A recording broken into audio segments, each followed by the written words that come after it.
向阳正想开车进杜氏集团，却看到杜雨萌开车出来了。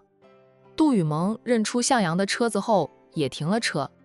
他按一下车喇叭，是他让路还是向阳让路？向阳让了，他先将车子开到一旁去，让杜雨萌开车出来，然后他下了车，走向杜雨萌的车子。萌萌，你这是要去哪里？不是还没有下班吗？向阳明知故问，让杜雨萌以为他是刚到的。杜雨萌也下车，他对向阳说道：向阳哥，我提前下班，工作上的事都交给其他人了，你找别人一样可以的。易阳刚过来，我和他一起去吃饭。向阳说道：不能等处理完公事，咱们再一起去吃饭吗？我可以请客的。战四少去哪里了？这是刚过来吗？我以为他在这里站了很久呢，还想着带他进去找你的。杜雨萌笑道：童姐生了，易阳回去看一看。那是他的第一个侄儿，他很重视的。现在童姐出院回家坐月子了，战易阳便过来了。他们战氏集团打算在我们海城投资，负责这边投资之事的人就是他呀。这个向阳是知道的，他心里清楚杜雨萌的一颗心完全是偏向战易阳。战易阳以前拒绝过一次雨萌后，虽说杜家人生气，但在战易阳直播吃辣椒，辣得战易阳进了医院，还咳了一段时间，杜家似乎就没有再整治他。不用说也知道杜家更倾向战易阳的。战易阳背后的战家过于强大，战易阳自身也很优秀，向阳心里更加的羡慕嫉妒呀。向阳哥，你去找林副总裁就可以了，他和我一起都是负责与你们公司合作的。我不在公司里，你尽管找他，他能配合你的工作，也是知情人。这样呀，那好吧。介意我跟着去吃饭吗？工作上的事也不是很急。向阳故意要当一盏超级亮眼的电灯泡。杜雨萌顿了顿后，却是拒绝了向阳。他说道：向阳哥，战易阳刚过来，我有很多话想问他的，向阳哥跟着去不是不可以，但是我们聊什么，向阳哥是插不话的。为了避免向阳哥尴尬，向阳哥还是不要跟着去好一点。改天。杜雨萌笑道：改天我请向阳哥吃饭，或者这个周末去我家里吃饭，我妈经常问起你，知道我们两家公司有生意往来，总是叫我见到你了，就叫你上我家吃饭去。我妈还说了，你要是去我家里吃饭，提前告诉她，她会亲自下厨做你爱吃的菜。向阳笑笑：干妈有心了，这个周末吧，我推掉所有应酬，去你们家蹭一天的饭吃。行，那我跟我妈说好。向阳点点头，虽然干妈妈内心也偏向了战易阳，但对他这个干儿子还是很不错的。最近忙于工作的他，的确有一段时间没有去过杜家看望干妈了。母亲也经常打电话给他，叫他有事没事都要去杜家坐一坐，陪干妈妈聊聊天，话话家常，在干妈他们面前刷刷存在感。向阳点了点头，他说道：那我不打扰你们了，你们去吃饭吧。杜雨萌又是笑笑，然后朝战易阳招了招手。在他和向阳说话的时候，战易阳很识趣，并没有走过来，给足他自由的空间，不会刻意听他和向阳说什么。战易阳看得出来，他家雨萌对向阳是没有男女之情的，不管向阳如何表演，他都当向阳在演戏。当然他也不能掉以轻心，毕竟向家是想让向阳娶了杜雨萌的。在向阳一天没有结婚之前，战易阳都还要视他为情敌，防着他。易阳，我们去吃饭吧。杜雨萌带着战易阳上车，然后又按下车窗，朝向阳挥了挥手。战易阳也按下了车窗，他看着向阳笑，那笑容灿烂至极，看在向阳的眼里，那是打他脸的笑。以为他过来了，雨萌就会折回去吗？战易阳默默地在心里说了句向情敌拜拜喽，一直到杜雨萌的车子看不见了，向阳才回到自己的车上，开着车进了杜氏集团。不会真的就放下工作不管，他只是个打工人，跟杜雨萌不一样的。人家杜雨萌是杜家的二小姐，在自己家里工作，想提前下班随时都可以。他回国发展因为与杜家的关系亲近，与杜氏集团合作成功，算是做出了一点成绩给大家看，让大家知道他是个有实力的人，但还要继续努力，继续表现才行。压力山大呀！想到这里，又不得不羡慕战一阳了。据他所知，战家为了给战一阳腾时间追妻，将原本是由战一阳负责的工作，都交给了他的堂弟们以及其他职业经理人，让战一阳不用为公事烦忧，可以专心的追妻。有整个家族在后面给战一阳撑着，战一阳岂有追妻不成功的？哎，同人不同命呀！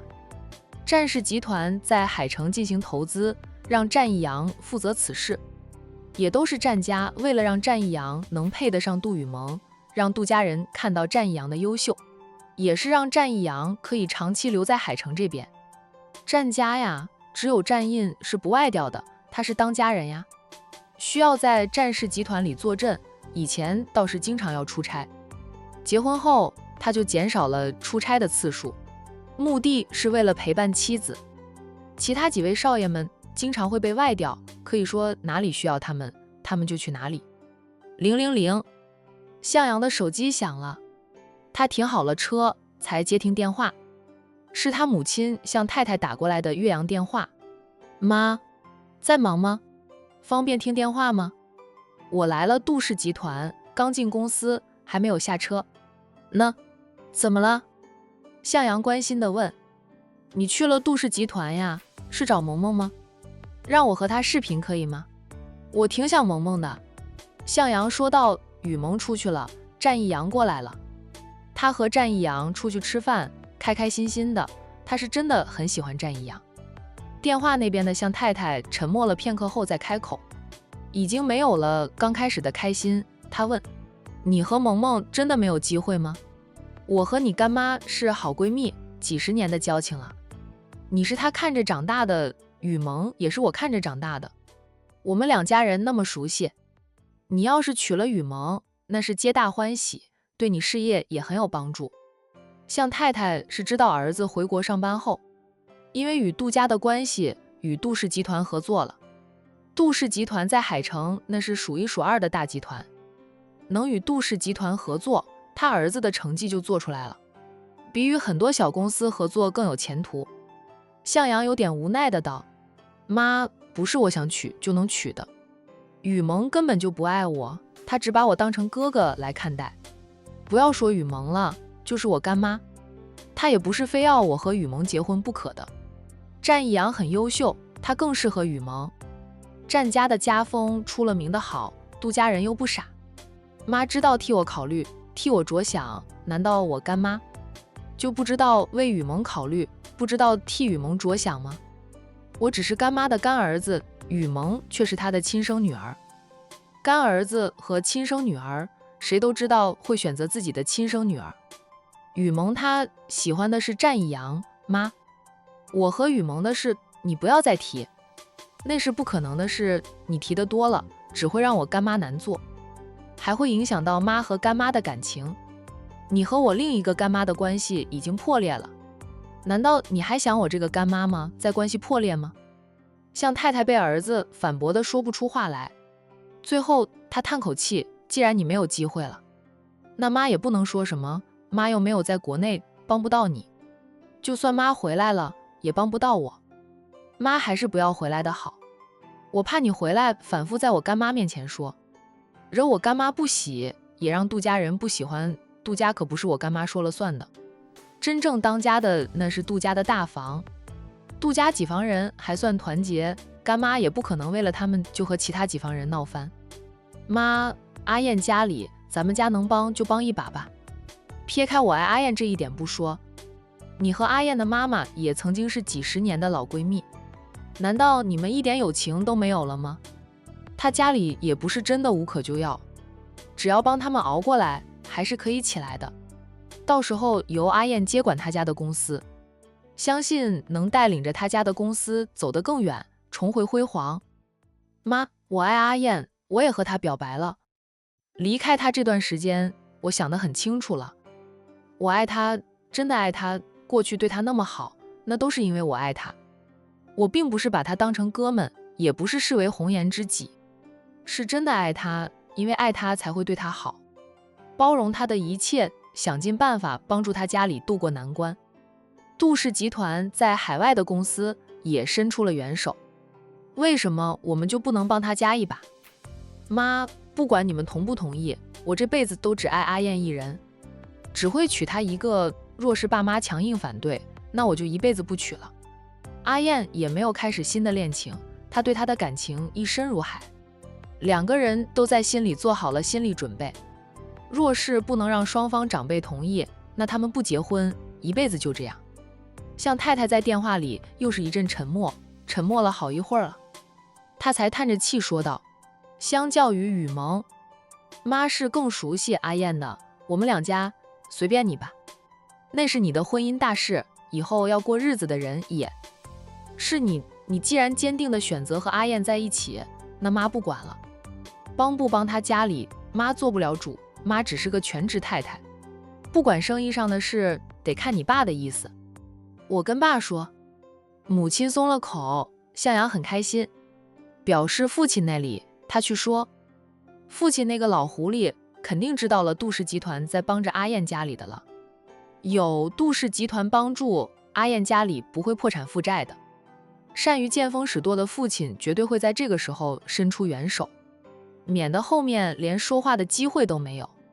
就是他们向家这样做，始终会让人诟病。他和阿燕就算捅破了那层纸，对于阿燕来说，亦是有一根刺扎在阿燕的心里。向阳已经顾不得那么多了，他跟阿燕说了，等他家里度过了危机，让他也回国发展，远离父母家人，只有他们俩过他们的小日子，想来也很幸福的。你自己去说吧，那你先忙，妈不打扰你了。向太太打这一通电话，是想知道儿子和杜雨萌发展到哪种地步了。没想到儿子还是放不下阿燕，还向阿燕表白了。罢了，儿子都30出头，他知道自己想要的是什么，而大不由娘呀，随他去吧。那边的杜雨萌打了个喷嚏，坐在副驾驶座上的战一阳关心地问他：着凉了吗？没有，不过是打了个喷嚏。你别大惊小怪，难道你不会打喷嚏吗？又不是不停地打喷嚏，那样才是感冒。他身体好得很，一年到晚感冒都很少。雨萌，刚才我很怕你会折回去，先和向先生处理工作上的事。战一阳老实的道：他是你哥，但始终是我的情敌，因为向阳只是雨萌的干哥哥，两个人没有半点血缘关系。杜雨萌说道：我已经将工作上的事交给了林副总裁，向阳哥去找他也是一样的。你回家怎么不跟我说一声？你要是跟我说一声，我也能挤几天的假跟你回去一趟。我也很想看看彤姐的儿子，宝宝很可爱吧？海彤是发了朋友圈告诉他的好友们，他生了母子平安，但宝宝并没有露出正面照。战家的孩子在成年之前都会被保护得很好，轻易不会让媒体记者拍到孩子的正面照，就是自家人发朋友圈，若是完全公开性的，也不会发孩子的正面照，除非只给家里人看，那样才会发正面照。海彤的儿子才出生几天，更不想让人看到孩子的样子。你也是的，不知道拍2张相片，私发给我瞧瞧，我都不知道宝宝长什么样。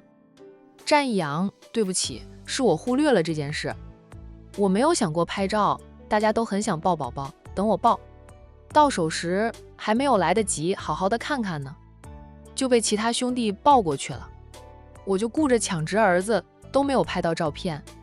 没事，等宝宝满月了，我带上你回去喝满月酒，就能看到宝宝了。满月后，小侄儿会更加的可爱。